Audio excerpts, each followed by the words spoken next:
गोपालपुर गांव कभी अपनी खुशहाली और चिकन की वजह से मशहूर था। सुबह होते ही गलियों में तेल की छन छन, चिकन चावल की खुशबू और गरम गरम फिश करी की खुशबू आने लगती। कोई मसालेदार मटन बेचता, कोई चावल वाला, तो कोई खास मसालेदार गोपालपुर चिकन। गांव के लोग हंसते खेलते शाम को चाय पीते सुकून से रहते थे। लेकिन एक दिन सब बदल गया। उस दिन के बाद एक एक करके सारे चिकन वाले अपने ठेले लगाना बंद कर गए। रात होते ही गांव में अजीब खामोशी छा जाती। कहा जाने लगा कि अंधेरे में एक भूत चिकन लेकर घूमता है। वो हर घर के सामने रुकता, चिकन की ऐसी खुशबू फैलाता कि दिल मचल जाए। जिसने भी वो खुशबू सूंघ ली उसका मन रुकता नहीं। वो बाहर निकल आता और फिर कभी वापस नहीं आता। अब हाल ये था कि लोग सूर्य ढलते ही दरवाजे बंद कर लेते। कोई रात में बाहर कदम रखने की हिम्मत नहीं करता। इन्हीं दिनों मोहित शहर से अपने गांव लौटा। घर पहुंचते ही उसने माँ से कहा, माँ, बहुत भूख लगी है, कुछ अच्छा सा बना दो। ठीक है बेटा, आज देसी घी में मटन बनाती हूँ, तुझे बहुत पसंद आएगा। वाह माँ, तब तक मैं गांव में पुराने दोस्तों से मिलाता हूँ। गांव की गलियों में कदम रखते ही मोहित की यादें ताजा हो गईं। थोड़ी दूर पर उसके दोस्त मिल गए। एक दोस्त हंसकर बोला, अरे मोहित, कितने सालों बाद आया है यार, तुझे देखकर बड़ा अच्छा लगा। अब क्या गांव में ही रहने वाला है क्या? लगता तो वही है, माँ भी अकेली रहती है, इसलिए अब यहीं कोई धंधा खोलूंगा। तभी एक दोस्त ने आसमान की ओर देखा और घबरा कर बोला, चलो भाई, शाम होने वाली है, जल्दी घर चलते हैं। अरे इतनी जल्दी क्यों? चलो कहीं घूम आते हैं। नहीं भाई, गांव में रात को बाहर घूमना मना है। पर क्यों? रात को भूत घूमता है चिकन लेकर, गलती से भी बाहर मत आना। इतना कहकर सारे दोस्त तेजी से अपने बने घरों की ओर चल पड़े। मोहित वहीं खड़ा सोचता रह गया। लगता है दोनों मजाक कर रहे थे और मोहित भी घर की ओर निकल पड़ा। घर पहुंचते ही मोहित सीधे माँ के पास आकर बोला, माँ, मैं भी दोस्तों से मिलकर आया हूँ। वो लोग अजीब अजीब बातें कर रहे थे। कह रहे थे रात को बाहर मत निकलना, कोई भूत है। माँ का चेहरा पल भर में उतर गया। हाँ बेटा, ये बात सच है। क्या माँ, तुम भी मानती हो ये सब अंधविश्वास है? नहीं बेटा, ये सच है। हमारे गांव में सच में एक भूत है। रात को चिकन लेकर निकलता है। जैसे ही कोई उनकी खुशबू सूंघ ले, उसका मन अपने आप बाहर चला जाता है। माँ, ऐसा कैसे हो सकता है? कोई गांव का आदमी होगा जो डर फैला रहा है। नहीं बेटा, मैंने अपनी आंखों से देखा है।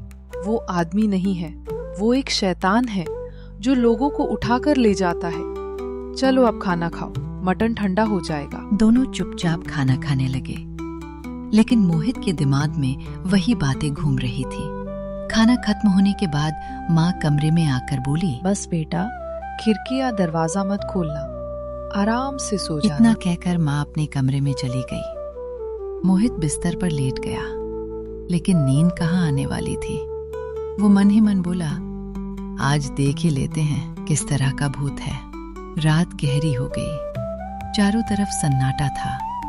अचानक हवा में एक जानी पहचानी खुशबू फैलने लगी, गर्म चिकन की। मोहित उठकर खिड़की के पास गया और झांक कर देखा। तभी गली के मोड़ से एक साया उभरा, सिर पर टोकरी जिससे भाप उठ रही थी। रोहित की आंखें फटी की फटी रह गईं। ये सच नहीं हो सकता।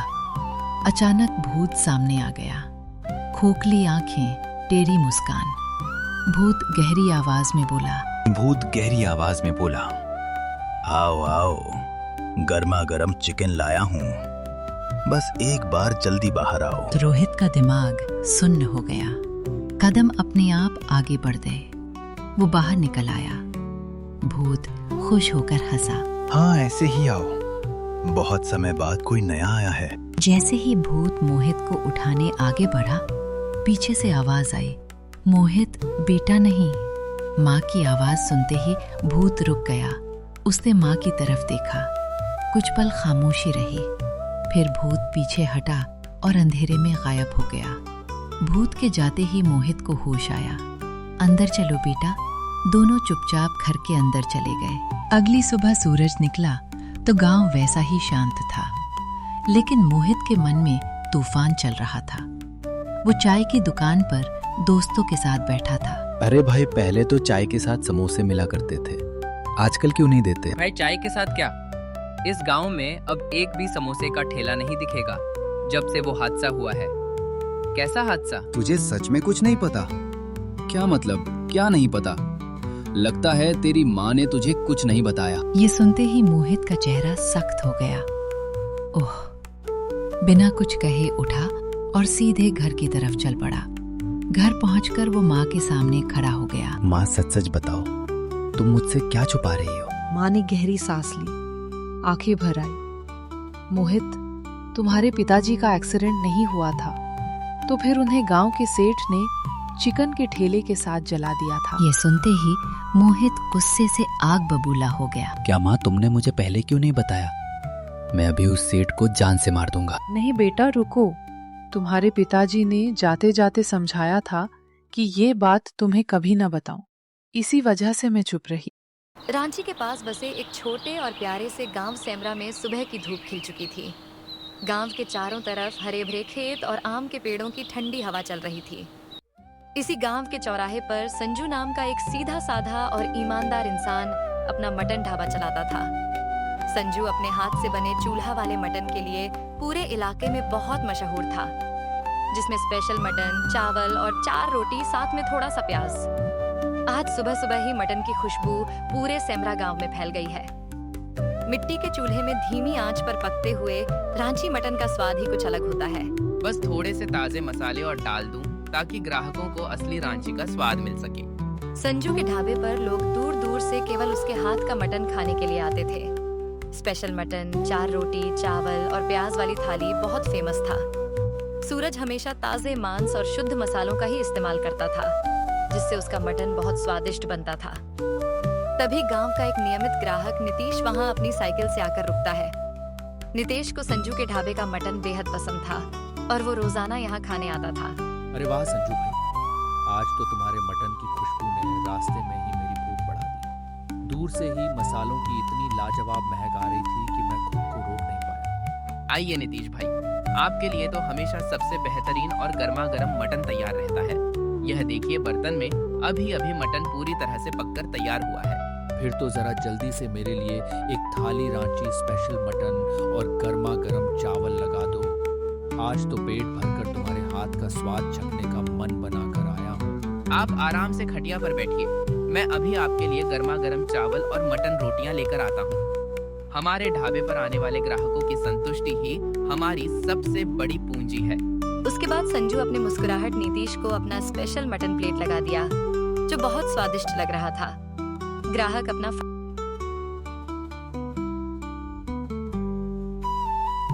तभी संजू का बेटा गगन, जो अभी अभी स्नातक पास कर दुकान पर आया हुआ था।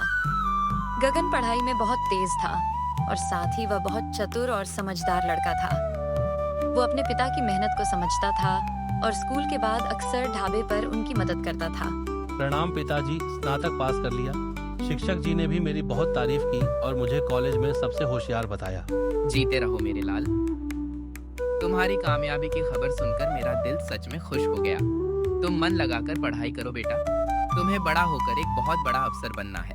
आप अकेले थक जाते हैं, इसलिए मैं आपके सारे कामों को आधा कर दूंगा। यहाँ ढाबे पर तो मैं सब संभाल लेता हूँ, तुम्हें ज्यादा परेशान होने की जरूरत नहीं है।